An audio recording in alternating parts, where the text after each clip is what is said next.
Dan kita lihat ini di jalan ruas Jantolamno ada jembatan. Artinya di bawahnya ada sungai. Ada sungai yang berair jernih.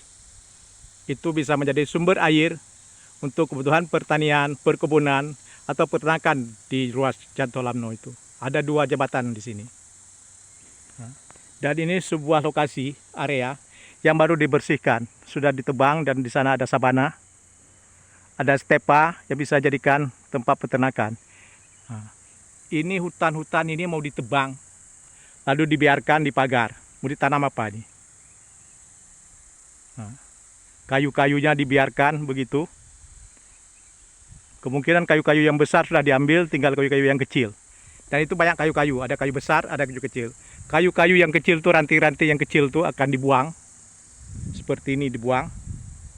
Lalu kayu-kayu yang besar diambil dan dibiarkan terlantar begitu nanti lahannya. Tuh, kita lihat masih ada hutan.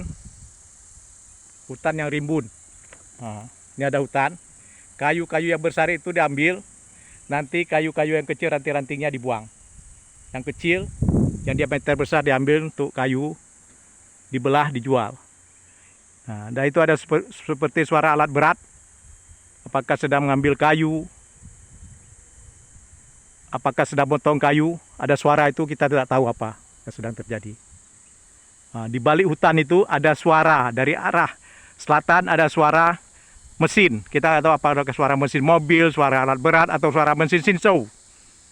Kita tidak tahu apa yang sedang terjadi karena kita nampak di balik rimbunan pohon itu, rimbunan hutan itu ada suatu kejadian yang kita tidak tahu. Tapi ini di depan mata kita sudah ada penebangan pohon. Apakah mau dijadikan kebun ini? Sama siapa beli kebun ini?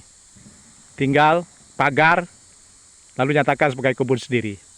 Dan itu ada jembatan, di bawahnya ada sungai yang bisa jadi sumber air. Kita akan lihat bagaimana sungai itu.